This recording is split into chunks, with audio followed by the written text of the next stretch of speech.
दोस्तों, हमारी कहानी शुरू होती है एक बेहद खूबसूरत और शक्तिशाली राज्य से। यहाँ के राजा वीरेंद्र अपनी बेटी काव्या को एक खास नेकलेस देते हैं। वह कहते हैं कि यह नेकलेस एक दिव्य रक्षक का आशीर्वाद है। जब भी उसे मदद की जरूरत होगी, यह शक्ति उसके साथ रहेगी। लेकिन तभी इस राज्य पर हमला कर देता है बेहद क्रूर सम्राट महाकाल। उसका सिर्फ एक ही सपना था, हर राज्य को जीतकर पूरी दुनिया पर राज्य करना। हालांकि देवताओं ने एक नियम बनाया था, कोई भी राजा अपनी पूरी सेना लेकर हमला नहीं कर सकता। फैसला सिर्फ एक खास टूर्नामेंट से होगा, जहां दोनों राज्यों के योद्धा आमने सामने लड़ेंगे। जो लगातार 10 टूर्नामेंट जीत जाएगा, वही दूसरे राज्य पर कब्जा करेगा। इस राज्य के लगभग सभी महान योद्धा पहले ही मारे जा चुके थे। अब पूरे राज्य की आखिरी उम्मीद सिर्फ राजा वीरेंद्र थे। इसके बाद राजा वीरेंद्र और महाकाल के बीच जबरदस्त युद्ध शुरू होता है। दोनों की ताकत देखकर हर कोई हैरान रह जाता है। कुछ देर तक ऐसा लगता है कि जीत वीरेंद्र की होगी। वह महाकाल को निहत्था भी कर देते हैं, लेकिन अगले ही पल महाकाल अपनी राक्षसी ताकत दिखाता है। वह अपना हथौड़ा वापस खींच लेता है, जिससे पास की विशाल पत्थर की मूर्ति भी टूटकर बिखर जाती है। अब लड़ाई पूरी तरह बदल जाती है। वीरेंद्र पूरी ताकत से लड़ते हैं, लेकिन आखिरकार महाकाल उनकी तलवार छीन लेता है और अपने विशाल हथौड़े से उन पर अंतिम वार कर देता है। राजा वीरेंद्र की मौत के साथ ही पूरा राज्य हार जाता है और महाकाल वहां अपना कब्जा घोषित कर देता है। रानी सुरभि विरोध करने की कोशिश करती है, लेकिन सैनिक उन्हें तुरंत बंदी बना लेते हैं। पूरे राज्य को महाकाल के सामने घुटने टेकने पर मजबूर कर दिया जाता है, लेकिन राजकुमारी काव्या ऐसा नहीं करती। वह अपने पिता की लाश के पास जाती है। वहां पड़ा एक नीला रिबन उठाकर अपने बालों में बांध लेती है। उसी पल वह मन ही मन अपने पिता का बदला लेने की कसम खा लेती है। महाकाल यह सब देखता है और उसे मारने के बजाय अपनी बेटी की तरह पालने का फैसला करता है। फिर 20 साल बाद का समय दिखाया जाता है। अब काव्या एक बेहद खतरनाक और कुशल योद्धा बन चुकी है। वह अपनी सबसे करीबी दोस्त ज्योति के साथ अभ्यास कर रही होती है। दोनों के बीच शानदार मुकाबला होता है, लेकिन आखिर में काव्या अपनी खास ब्लेड्स की मदद से जीत जाती है। महल लौटते समय ज्योति बताती है कि उसे काव्या का बॉडीगार्ड बने 1 साल हो गया है। वह कहती है कि काव्या ने उसे कभी नौकर नहीं समझा, बल्कि हमेशा अपनी बहन की तरह सम्मान दिया।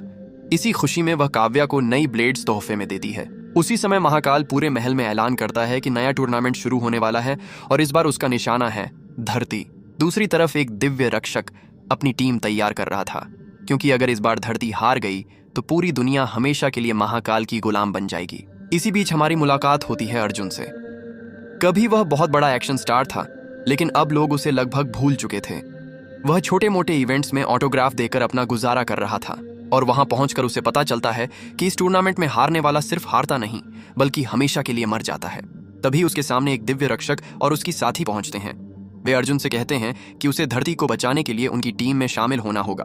पहले तो अर्जुन को लगता है कि यह सब मजाक है, लेकिन अगले ही पल उसके सामने एक जादुई पोर्टल खुल जाता है। जैसे ही वह उस पोर्टल के अंदर कदम रखता है, उसकी जिंदगी हमेशा के लिए बदल जाती है। इधर दूसरी तरफ महाकाल का सबसे खतरनाक जादूगर एक प्राचीन दिव्य ताबीज की तलाश में था। कहा जाता था कि इस ताबीज में ऐसी शक्ति छिपी है जो किसी भी इंसान को लगभग अमर बना सकती है। आखिरकार वह उस ताबीज को हासिल कर लेता है और उसे महाकाल तक पहुंचाने की तैयारी शुरू कर देता है। उधर दिव्य रक्षक के मंदिर में टूर्नामेंट शुरू होने का समय आ जाता है। अचानक अर्जुन की साथी सोनिया पहले मुकाबले के लिए चुन ली जाती है। उसी समय अर्जुन भी रहस्यमयी तरीके से युद्ध भूमि में पहुंच जाता है। उसके सामने खड़ी थी महाकाल की सबसे ताकतवर योद्धा काव्या। जैसे ही मुकाबला शुरू होता है, काव्या बिना कोई मौका दिए लगातार अर्जुन पर हमला करने लगती है। अर्जुन पूरी कोशिश करता है, लेकिन उसके सामने टिक पाना लगभग नामुमकिन था। कुछ देर तक वह बहादुरी से लड़ता है, लेकिन आखिरकार काव्या उसे बुरी तरह हरा देती है। अब सिर्फ एक वार बाकी था, जिससे अर्जुन की मौत तय थी। लेकिन तभी कुछ ऐसा होता है जिसकी किसी ने कल्पना भी नहीं की थी। काव्या अर्जुन को मारने के बजाय रुक जाती है। महाकाल बार बार उसे आदेश देता है कि वह अर्जुन को खत्म कर दे, लेकिन काव्या उसकी बात अनसुनी कर देती है। नियमों के मुताबिक अर्जुन मुकाबला हार चुका था, इसलिए वह युद्ध भूमि से गायब होकर वापस मंदिर पहुंच जाता है। हालांकि अब वह टूर्नामेंट से बाहर हो चुका था। दूसरी तरफ सोनिया का मुकाबला महाकाल की सबसे खतरनाक योद्धा से होता है। दोनों के बीच जबरदस्त लड़ाई होती है। कई बार ऐसा लगता है कि सोनिया हार जाएगी, लेकिन अपनी समझदारी और हिम्मत के दम पर वह आखिरकार मुकाबला जीत लेती है। धरती की टीम को पहली जीत मिल चुकी थी, लेकिन अर्जुन अपनी हार से पूरी तरह टूट चुका था। उसे लगने लगा कि वह इस लड़ाई के लायक ही नहीं है। तभी दिव्य रक्षक उसके पास आते हैं और कहते हैं, देवताओं ने तुम्हें यूं ही नहीं चुना। तुम्हारे अंदर ऐसी शक्ति छिपी है जिसका तुम्हें अभी तक एहसास भी नहीं है। अगले ही दिन एक ऐसा राज सामने आता है जिसने सबको चौंका दिया। काव्या गुप्त रूप से दिव्य रक्षक के मंदिर पहुंचती है। पहले तो अर्जुन और बाकी योद्धाओं को लगता है कि वह हमला करने आई है, लेकिन सच्चाई बिल्कुल अलग होती है। काव्या बताती है कि वह शुरू से ही महाकाल की जासूस नहीं बल्कि उसकी दुश्मन है। वह सिर्फ सही समय का इंतजार कर रही थी। फिर वह सबसे बड़ा खुलासा करती है, महाकाल को वह दिव्य ताबीज मिल चुका है। अगर उसने उसकी पूरी शक्ति हासिल कर ली तो उसे हराना लगभग असंभव हो जाएगा।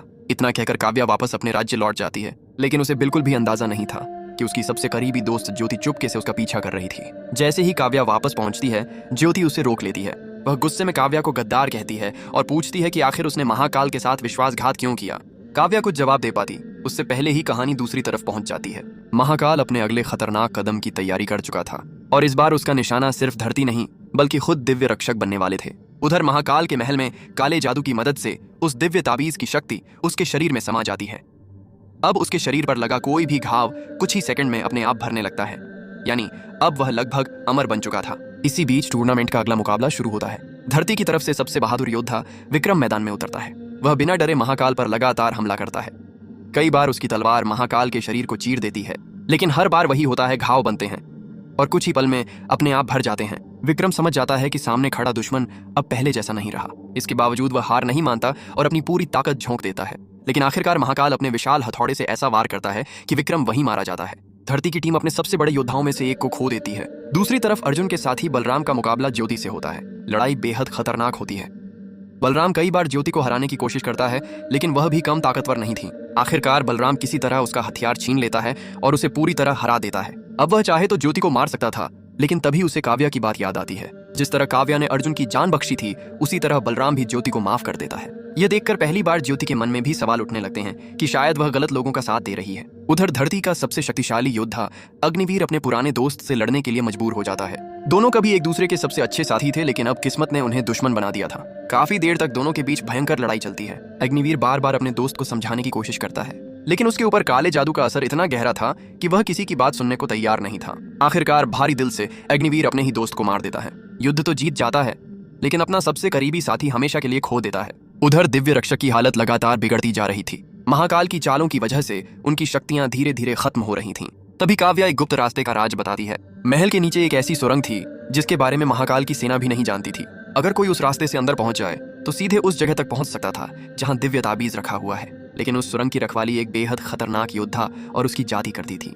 उन्हें मनाना आसान नहीं था। धरती के सभी योद्धा तुरंत उस रहस्यमयी गांव की तरफ निकल पड़ते हैं। उन्हें बिल्कुल भी अंदाजा नहीं था कि आगे उनका सामना अब तक के सबसे खतरनाक दुश्मन से होने वाला है।